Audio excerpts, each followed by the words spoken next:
باسط بھائی، میں نے آپ سے سنا تھا کہ شیطان اپنا مقصد پورا کرنے کے لیے اسلام کا بھی یوز کرتا ہے، تو تھوڑا سا آپ اس کو کلیئر کر دیجئے۔ کیونکہ شیطان نہیں مانتا ہے لا الہ الا اللہ محمد رسول اللہ کو، وہ بھی اللہ کو ایک ہی مانتا ہے، صلی اللہ علیہ وسلم کو آخری فائنل پیغمبر مانتا ہے، قرآن کو اللہ کی کتاب مانتا ہے، سب مانتا ہے شیطان۔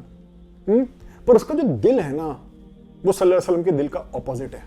اللہ سے اس نے یہی کہا تھا، اللہ مجھے مہلت دے، اور جب اسے مہلت ملی تو اس نے کہا اللہ اب تو دیکھ، میں ان کو تیرے انفلوئنس میں سے نکال کے اپنے انفلوئنس میں لے آؤں گا، اپنا فالوور بنا دوں گا، اپنے جیسا بنا دوں گا، اور جو ایک اللہ کو مانے، قرآن کو مانے، صلی اللہ علیہ وسلم کو مانے، اور شیطان جیسا دل لے کے بیٹھا وہی تو ایگزیکٹلی شیطان جیسا ہے۔ اسلام سے ریلیٹڈ انٹرسٹنگ باتیں جاننے کے لیے دیکھتے رہیے ہمارے ویڈیوز۔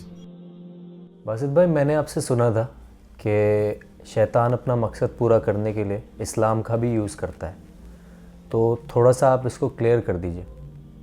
دیکھو میرے بھائی، شیطان جو ہے نا وہ اسلام کی پائریسی کرتا ہے۔ پائریسی کا کیا مطلب؟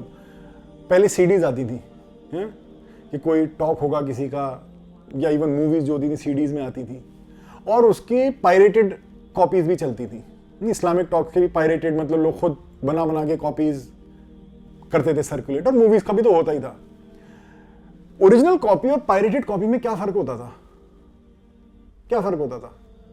اوریجنل کاپی میں کا تو کوئی فرق نہیں ہوتا تھا، کانٹینٹ کا کوئی فرق نہیں ہوتا تھا۔ کیا فرق ہوتا تھا؟ کوالٹی کا۔ کوالٹی ان کی وہ تھوڑا سی خراب ہوگی پائریٹڈ کاپیز میں، ہے نا؟ تو یہی فرق ہے، سب کچھ سیم ہے۔ وہ جو مووی ہے اس میں کیریکٹر، سٹوری سب کچھ سیم ہے، اوریجنل والی میں بھی اور پائریٹڈ میں بھی۔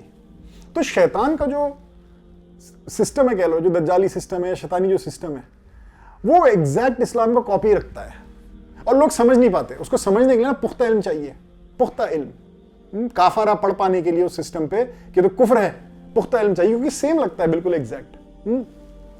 شیطان جو پائریٹڈ اسلام ہے اور جو اوریجنل اسلام ہے، اس میں پتہ ہے فرق کیا ہے؟ کوالٹی کا فرق ہے۔ جو اصلی اسلام ہے اس میں صلی اللہ علیہ وسلم کا دل جو ہے نا وہ کور ہے۔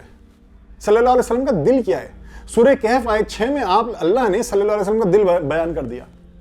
سورہ کہف سورہ نمبر 18 آیت نمبر 6 میں اللہ نے کہا، آپ اپنے آپ کو اس غم میں مار ڈالیں گے کہ لوگ جہنمی ہو رہے ہیں، لوگ ایمان نہیں لا رہے اور جہنمی ہو رہے ہیں۔ کیا کہ آپ اپنے آپ کو اس غم میں مار ڈالیں گے کہ لوگ ایمان نہیں لا رہے، جہنمی ہو رہے ہیں۔ آپ اپنے آپ کو اس غم میں مار ڈالیں گے۔ شیطان کا جو پائریٹڈ اسلام ہے نا، اس میں بس یہی چیز نہیں ہوگی، اس میں نماز بھی ہوگا، اس میں روزہ بھی ہوگا، اس میں حج بھی ہوگا، زکات، سب کچھ ہوگا، لا الہ الا اللہ محمد رسول اللہ، کیونکہ شیطان نہیں مانتا ہے لا الہ الا اللہ محمد رسول اللہ کو، وہ بھی اللہ کو ایک ہی مانتا ہے، صلی اللہ علیہ وسلم کو آخری فائنل پیغمبر مانتا ہے، قرآن کو اللہ کی کتاب مانتا ہے، سب مانتا ہے شیطان۔ پر اس کا جو دل ہے نا وہ صلی اللہ علیہ وسلم کے دل کا اپوزٹ ہے، اور یہ ہال مارک ہے شیطان کے پائریسی کا، یہی کوالٹی مسنگ ہے کہ شیطان کا جو پائریٹڈ اسلام ہے نا، جو فالوور ہیں، اور مسلمان سمجھ نہیں رہے اس بات کو کہ وہ پائریٹڈ اسلام کو فالو کر رہے ہیں، اور سوچتے ہیں ہم تو بڑے اچھے نمازی ہیں، ہم تو بڑے اچھے روزدار ہیں، اور صلی اللہ علیہ وسلم کے دل کا الٹا دل لے کے بیٹھے ہوئے کہ اس میں کوئی اگر جہنمی ہوتا ہے وہ خوش ہوتے ہیں۔ مجھے ملے ایسے لوگ کہ وہ فلانا مرے گا، ہم خوش ہوں گے، وہ جہنم میں جائے گا، ہم ناچیں گے، ہم جشن منائیں گے اس کے جہنم جانے پہ۔ ارے صلی اللہ علیہ وسلم کا دل کیا ہے؟ آپ اپنے آپ کو اس غم میں مار ڈالیں گے کہ لوگ جہنمی ہو رہے ہیں۔ سورہ کہف آیت 6، ایمان نہیں لا رہے، جہنمی ہو رہے ہیں۔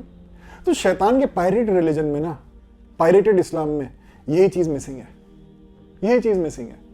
یہ لے آؤ گے، کوالٹی آ جائے گی تو وہ اوریجنل ہے، پیور ہے۔ تو شیطان جو ہے نا، اس نے اللہ سے وعدہ کیا تھا بناؤں گا اپنے جیسا۔ شیطان خدا کو ایک مانتا ہے، اللہ کو ایک مانتا ہے، صلی اللہ علیہ وسلم کو اللہ کا پیغمبر مانتا ہے، قرآن کو اللہ کی کتاب مانتا ہے، جنت جہنم مانتا ہے، فرشتوں کو مانتا ہے۔ فرق کہاں ہے؟ فرق یہیں پر ہے، فرق یہیں پر ہے۔ اور جب مسلمان ایسا ہو جاتا ہے نا کہ ان سب کو ماننے کے باوجود شیطان والا دل رکھتا ہے، تو شیطان کہتا ہے ہو گئے میرے جیسے۔ اللہ سے اس نے یہی کہا تھا، اللہ مجھے مہلت دے، اور جب اسے مہلت ملی تو اس نے کہا اللہ اب تو دیکھ، میں ان کو تیرے انفلوئنس میں سے نکال کے اپنے انفلوئنس میں لے آؤں گا، اپنا فالوور بنا دوں گا، اپنے جیسا بنا دوں گا، اور جو ایک اللہ کو مانے، قرآن کو مانے، صلی اللہ علیہ وسلم کو مانے، اور شیطان جیسا دل لے کے بیٹھا وہی تو ایگزیکٹلی شیطان جیسا ہے، وہی تو ایگزیکٹلی شیطان جیسا ہے۔ تو شیطان کا جو سسٹم ہے نا وہ پائریٹڈ اسلام کا سسٹم ہے مسلمانوں کی جب بات آتی ہے۔ سورہ کہف آیت 6 کو مت بھولنا، وہ دجال کا اینٹی ڈوٹ ہے۔ سنا ہوگا تم نے، ہر جمعے کو سورہ کہف پڑھو، ہے نا؟ کیوں پڑھو؟